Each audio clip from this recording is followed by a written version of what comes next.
Have you ever felt this way? Like everything on the outside looks just fine, you're working, smiling, going through the motions like everyone else. But inside, there's a storm no one can see. Your mind is spinning. Your heart feels heavy, and there's no one you can truly open up to. Maybe you're holding on to an old sadness, or maybe you don't even know why you're feeling low. And then there are moments when you realize you've been waiting for someone to understand, someone to heal you, someone to truly listen. But they don't come. And you feel lost in the middle of your own life. But here's the thing sometimes. It's in those quiet, lonely moments that the most powerful journey begins. The journey of healing from within. Because real strength, real peace, and real love, they don't come from someone else. They've been inside you all along. You just forgot how to come home to yourself. The Buddha once said, "Inside you is a place of refuge that no one can take away." And if you just give yourself a chance, just one small chance to pause, to listen, to accept, and to love yourself, you'll see that you're not weak. You're simply in the process of returning to who you truly are. And that journey starts right here. Today, we're going to walk through 12 beautiful teachings from the Buddha-like healing gems you can carry with you. Teachings that gently guide you to gather the pieces of yourself, to rise again not because someone came to save you, but because you realized you were the one all along. 1. Having compassion for yourself is the first step to awakening. You've probably heard of compassion showing, kindness, patience, and care to others. But have you ever stopped and asked, do I offer that same compassion to myself? We grow up learning how to be kind, to others show, to forgive, how to help, how to put others first. But no one really teaches us how to turn that kindness inward. When a friend feels down, we comfort them. When a loved one makes a mistake, we forgive.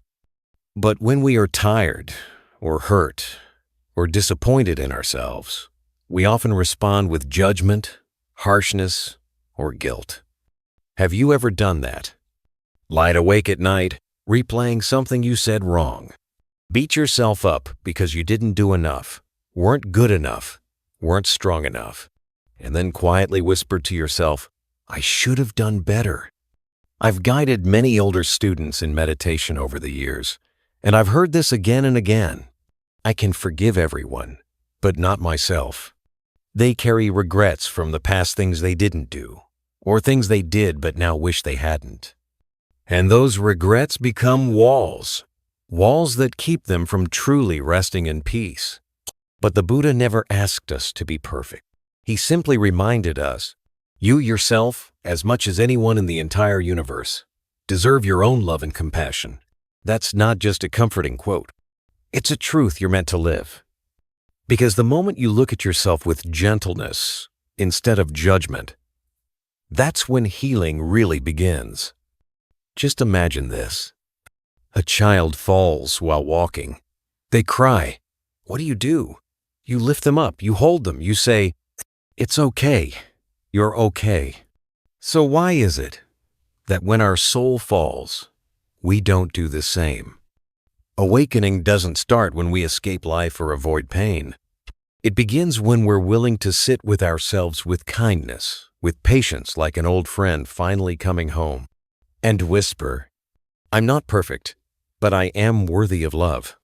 For those of us in the later chapters of life after all the highs and lows, joys and heartbreaks, what we crave most isn't some lofty idea.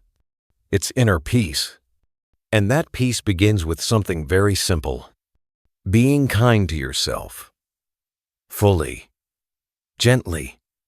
Unapologetically. Because only when compassion rises from within us can it truly reach the world around us. And that is the first step on the path back home to yourself. 2. Sit in stillness and turn inward. Have you ever felt this before? After a long, busy day running around doing everything that needs to get done, you finally sit down in a quiet room, and suddenly this strange emptiness washes over you.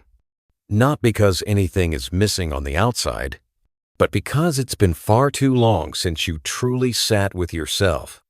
In today's fast-paced world, we're so used to running after time, after expectations, after headlines, even after emotions we haven't fully named yet. But the more we run, the more exhausted we feel. And oddly enough, the more tired we are, the more we forget how to stop. A meditation master once asked his students, "You can hear the river flowing, the birds singing, the wind rustling, but have you ever heard the voice of your own heart?" The entire room fell silent. You don't need to go deep into the mountains to find peace. Stillness isn't about sitting still. It's about having the courage to turn inward and to face what's there. The Buddha said, "In the silence of the mind, truth reveals itself." When your mind is no longer chasing the past or worrying about the future, healing begins in the only place it ever could right now. Picture this. You're sitting in a quiet room, no phone, no television, no messages to reply to. At first, it's uncomfortable. Old memories come up. Random thoughts start buzzing like flies. But if you just sit, just breathe, without trying to fix anything, without running, after a while, you begin to hear a soft voice from within. It doesn't blame. It doesn't criticize. It simply whispers, "I'm still here. I've always been here inside you." For many older practitioners I've met, this return to silence was life-changing. One woman told me, "I spent my whole life caring for my husband, my children, everyone else. But after retiring, I realized I'd never once sat down with myself." She started meditating, just 5 or 10 minutes a day. And slowly, she said, "It felt like I was finally coming home after a long, long journey." That's the magic of stillness. Not to escape the world, but to finally return to you. And in that quiet place, healing begins. Not because someone else fixed you, but because you finally allowed yourself to show up. That peaceful place inside you's been there all along, waiting. You just need to pause and turn inward. 3. Learn to be grateful even in pain. Have you ever been through a really difficult time? A loss, a heartbreak, something so heavy it made your whole world feel dim. Maybe someone left without explanation. Maybe a loved one passed. Or maybe it was just that quiet feeling that life isn't what it used to be. And you found yourself asking, "Why me?" That's a very human question. And yet, just imagine this. You're walking through a forest and see a tree struck by lightning. Its trunk is charred, its bark rough, branches broken. But right next to the wound, a tiny green shoot is growing. The tree doesn't ask, "Why me?" It just grows right from the scar. In the Buddha's teachings, there's a deep truth.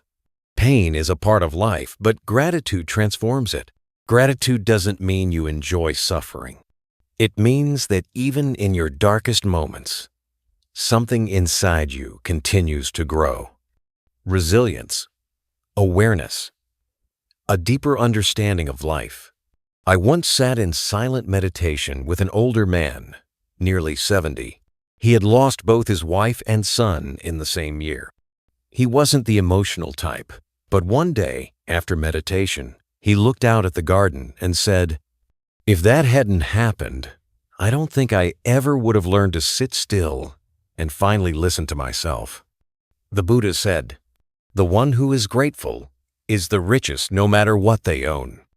When you learn to be grateful, not just for the beautiful things, but for the wounds too, you stop being a victim of life. You become its student. Gratitude doesn't change the situation, but it changes the way you stand inside it. It softens your heart. It opens your eyes. And it helps you see, I'm still here, still breathing, still able to take one more step. So if today you're carrying sadness, try placing a hand on your heart, closing your eyes, and whispering, "Thank you, because this is teaching me something peace never could." It's not easy, but it's real. And sometimes, just a little gratitude in the middle of pain is enough to bring light into the darkest corner of your soul. 4. Accept the pain. Don't run from it. Have you ever done this before? Put on a smile to hide the sadness? Pretended everything was fine, even though something inside you was falling apart? There are some kinds of pain we can't even name. Not because we don't want to speak about it, but because we don't know how. So we tuck it deep inside. And then we try to live like it never happened. We keep ourselves busy. We clean the house. We cook. We do whatever we can, just to avoid feeling it.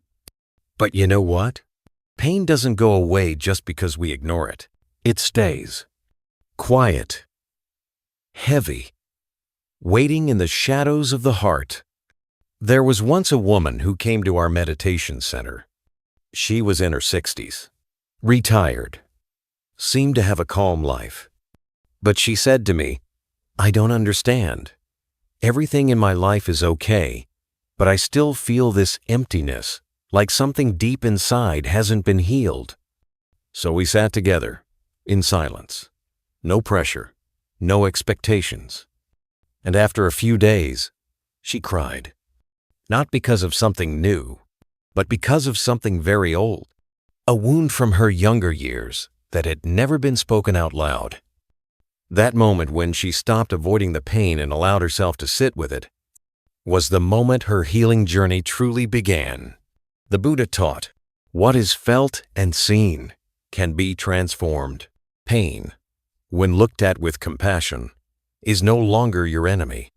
It becomes a part of you just waiting to be understood, waiting to be heard. Imagine this. A child wakes up in the middle of the night, crying in fear. You don't tell the child to shut up. You sit beside them. You wrap your arms around them and whisper, "It's okay. You're not alone." Your pain is like that child. It doesn't need to be silenced. It needs your gentle presence. In this modern world, we're told to be strong, to keep moving, to stay positive. But sometimes, the bravest thing you can do is stop and admit, I'm hurting, not to complain, but to look your pain in the eye and say, I see you, I hear you, and I'm not going to leave you. Because pain doesn't want to hurt you forever. It just wants to be acknowledged. And when you're brave enough to sit with it, it begins to soften, not through force, but through acceptance. Sometimes, healing doesn't begin with advice or with someone else. It begins the moment you stop running and choose instead to sit quietly with yourself. 5. Don't compare yourself to others. Have you ever felt this way? You were fine, calm, at peace. Then, suddenly after scrolling through social media, or after a simple conversation with someone, you start to feel small, not successful enough, not happy enough, not enough. I've met many older practitioners who've confided in me about this. One woman said, "My friends are retiring, traveling, living peacefully, and I'm still struggling just to get by."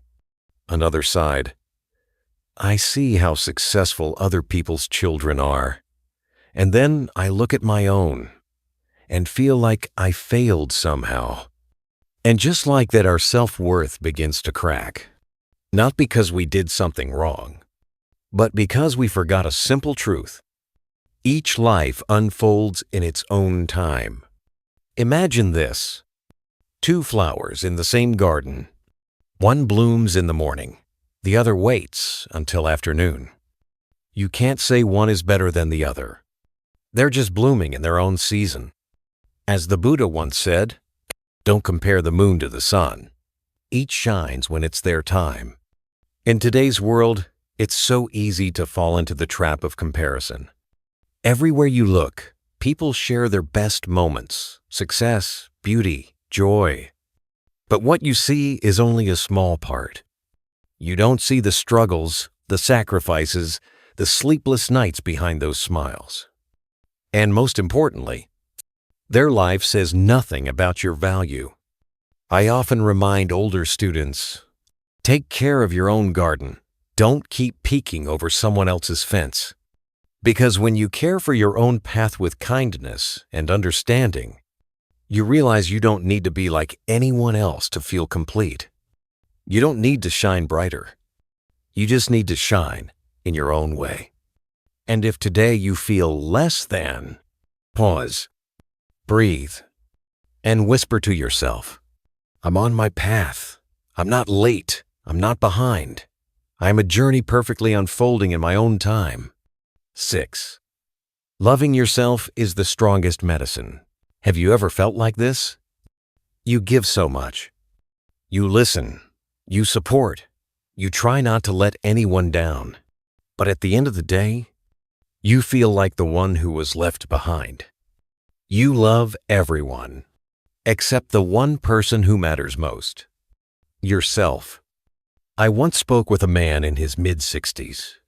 He had lived a life of service for family, for work, for his children. But after one quiet meditation session, he looked up and said, I've tried to do the right thing my whole life, but I've never once told myself that I deserve to be loved. That sentence broke the silence. The Buddha taught, you can search the whole universe for someone more deserving of your love than you, and you won't find them. Self-love isn't selfish. It's inner compassion. When you can forgive yourself, listen to yourself, and treat yourself as you would a dear friend, that's when true healing begins. Imagine this. A child falls. They cry. You run over. You hold them close and say, it's okay, I'm here. But when you fall emotionally, mentally, spiritually, you often turn away, saying, what's wrong with me? We're kind to everyone except ourselves. Loving yourself means pausing, not to give up, but to ask, what do I need right now? Maybe it's a full night's sleep, a quiet walk, a warm bowl of soup, or just a soft whisper. I accept myself, even if I'm not perfect. This love quiet and steady gives you the strength to stop seeking approval, to feel worthy, simply because you exist. It's time to let go of harsh self-measurements. It's time to smile at yourself, like you would to a grandchild or an old friend. Because on this journey of healing, no one will walk with you longer than you. And when you begin to love yourself, your entire inner world will shift. 7. Living in the present moment, this is where life truly happens. Have you ever found yourself doing this? Washing the dishes, but your mind is still stuck in a conversation from yesterday. Walking in the park, but your thoughts are tangled in unpaid bills or a doctor's appointment next week. Your body is here, but your mind is somewhere else. So many people live their lives this way, not truly living today, but constantly pulled back by the past or pushed forward by what hasn't even happened.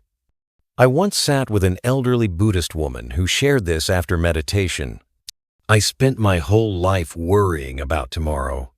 Now tomorrow is here, and I feel like I've missed all the days that already passed. Her words were like a soft bell of awakening.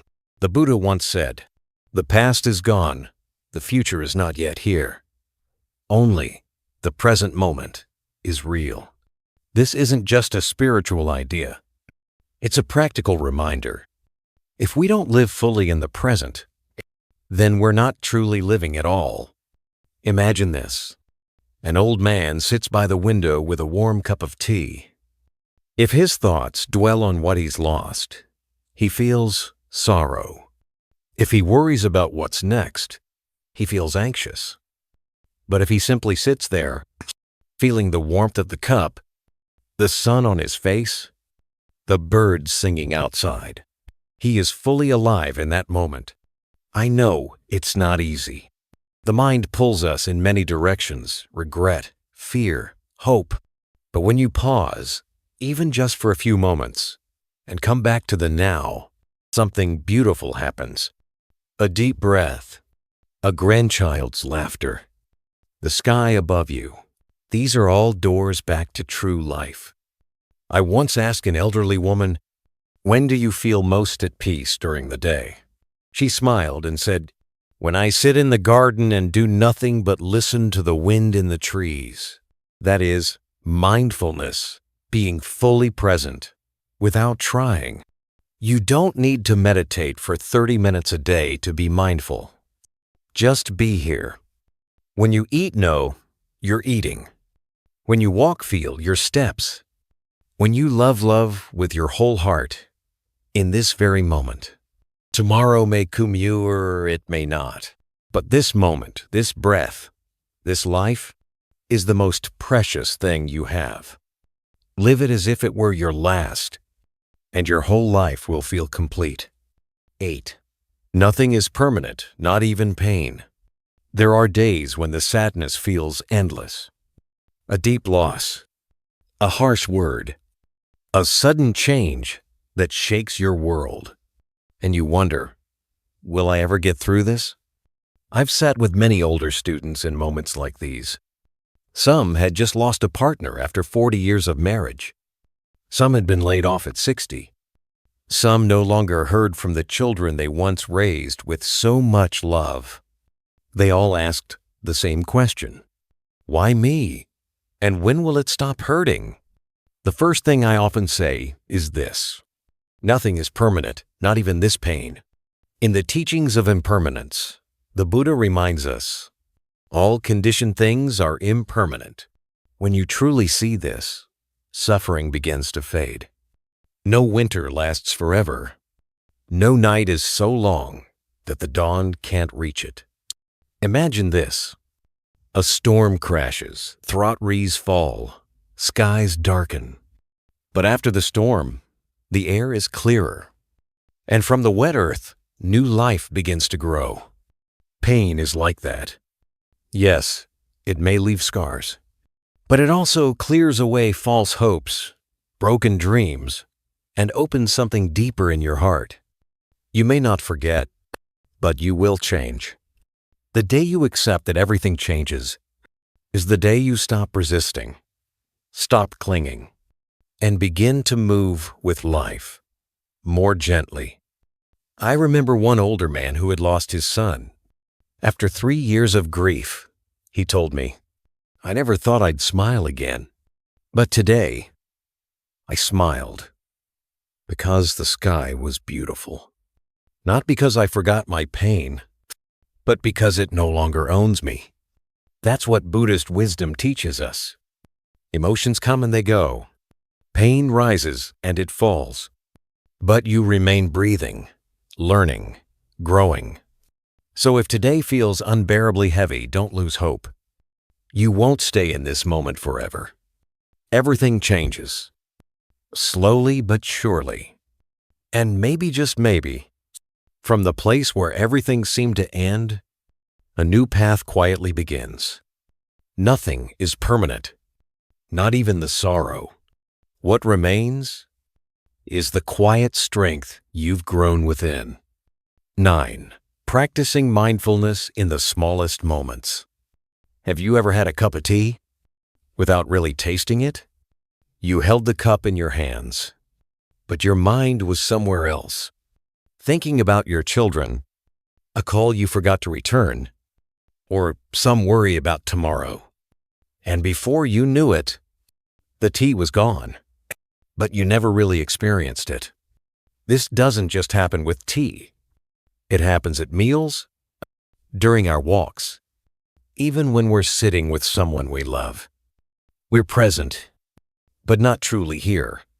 I once told a group of middle-aged students during a retreat, we don't lose life because we don't have time. We lose it because we don't have mindfulness. Mindfulness, as the Buddha taught, isn't something distant or complicated.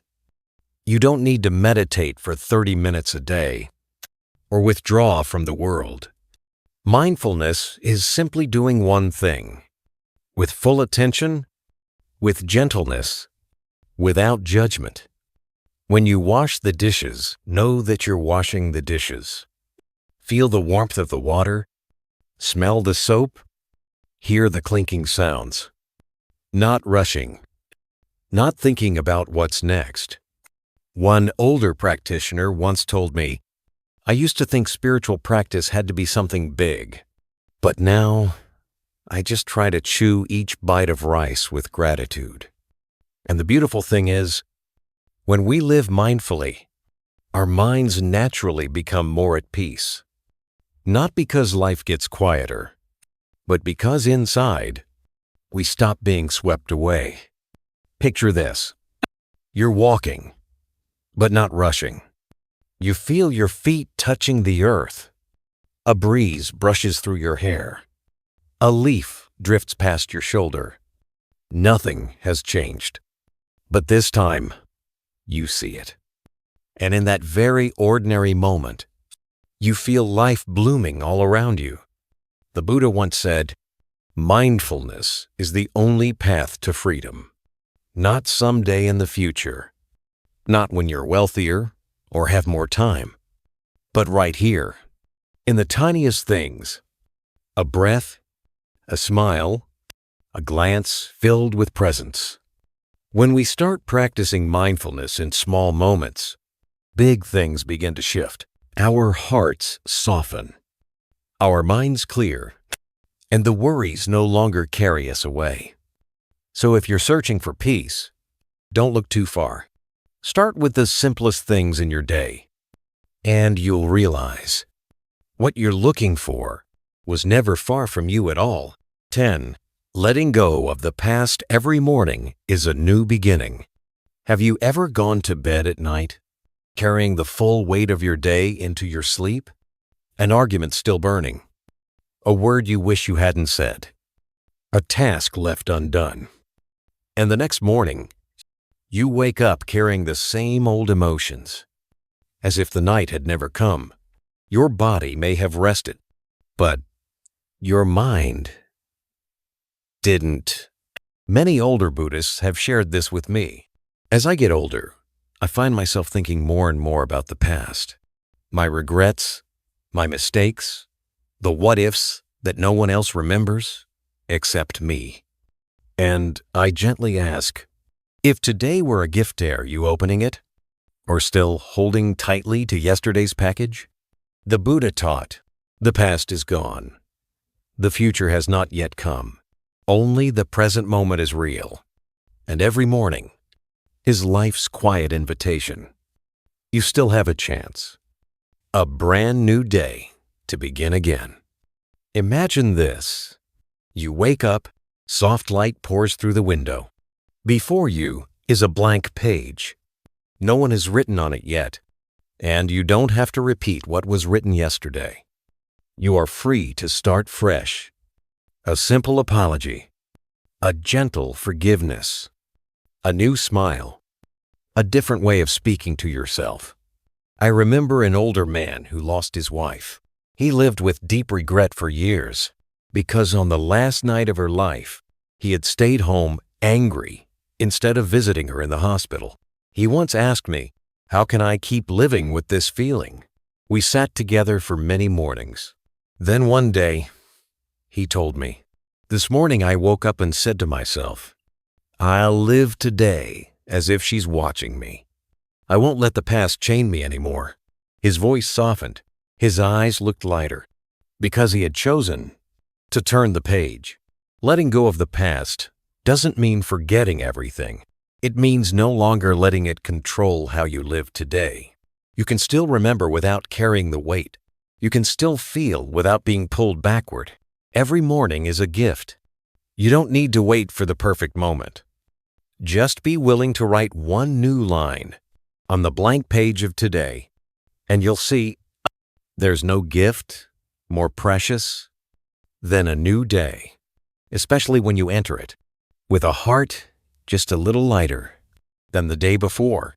11. Forgiving others and yourself for the sake of inner freedom. Have you ever held on to anger for years? Someone hurt you. Maybe they said something they shouldn't have. Maybe they walked away when you needed them most. Maybe they never apologized. And as the years passed, the memory faded, but something inside still stings. You think you've forgotten, but really, you've only pushed it down. And the more you suppress, the heavier your heart becomes. I once sat with an elderly woman in her 70s. She told me, "Teacher, I live a peaceful life, but whenever I think of that person, my chest tightens, and I don't even know what I'm angry about anymore." I looked at her gently and asked, "If you've been carrying a stone in your pocket for years, even if it's small, wouldn't it still wear you down?" She nodded, and slow tears fell. Picture this. You're carrying a heavy backpack. At first you think, "I'm strong, I can handle this." But the longer you walk, your shoulders ache, your back bends. Eventually, what you need isn't more strength, but the courage to set it down. Forgiveness is like that. You don't forgive because they deserve it. You forgive because you deserve peace. The Buddha once said, "Holding on to anger is like grasping a hot coal to throw at someone else. You are the one who gets burned." Sadly, many of us burn ourselves like this, not just toward others, but toward ourselves.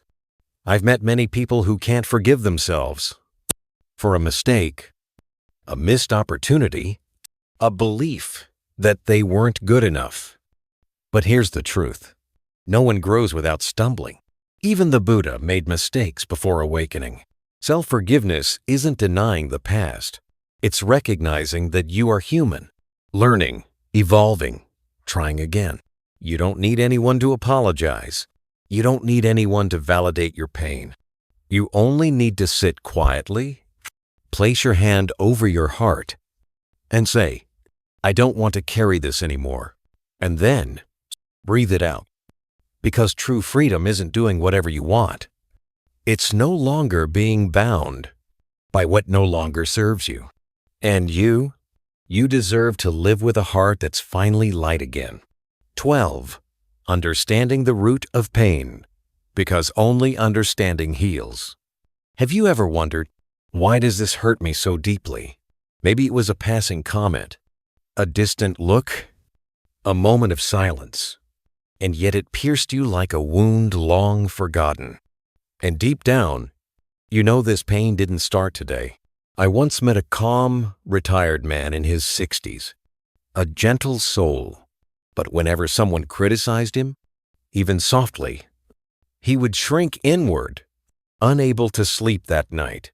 After a long meditation, he shared, "When I was a child, my father was very strict. One day, he scolded me in front of my whole class, and I felt small, ashamed, and stupid." His voice trembled as he recalled it, though it had happened over 50 years ago. I looked at him and said, "Maybe the child inside you isn't waiting to forget. He's waiting to be understood." The Buddha taught, just like a tree that withers from its roots, suffering comes from deep causes. To heal it, we must go to the root. Imagine this. Your home begins to smell musty. You spray air freshener, but the smell keeps returning. Why? Because you never found the leak. Likewise, when we just stay busy or try to be positive without facing what's really hurting, the pain returns, quietly, repeatedly. Understanding pain isn't about reliving the past. It's about touching the place that still bleeds with honesty and care. When you ask, Why am I reacting so strongly to this? You're opening the door to awareness. And when you realize, I'm not reacting to this moment. I'm reacting to a memory that still aches. That's when healing begins. I often tell older practitioners, memories don't disappear, but once understood, they no longer control you. Pain doesn't come from the past, but from how we carry the past into the present. You don't need to be a therapist to understand yourself. You just need the courage to sit still, with compassion, no judgment, no blame. Just asking quietly, what is it that really hurts? And listening as if to an old friend who's finally ready to be held after all these years. Because when you understand your pain, you're no longer a prisoner of it. You become the light on your own path. And that light begins with understanding. And so, my friend, we've traveled through many quiet rooms of the heart together. We've touched the weight of sorrow, the ache of regret, the longing for peace, and the slow, steady return to ourselves.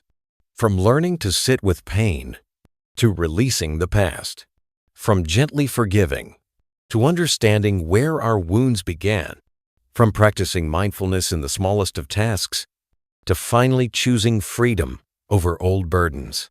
These teachings aren't theories to memorize. They are seeds. Seeds you can plant softly in your life, a little at a time. You don't need to do everything at once. Maybe it starts with one gentle breath, one kind thought toward yourself, one moment of truly tasting your tea, one morning when you say, "Today, I choose peace instead of pain." And when you do that, something shifts, not outside, but inside.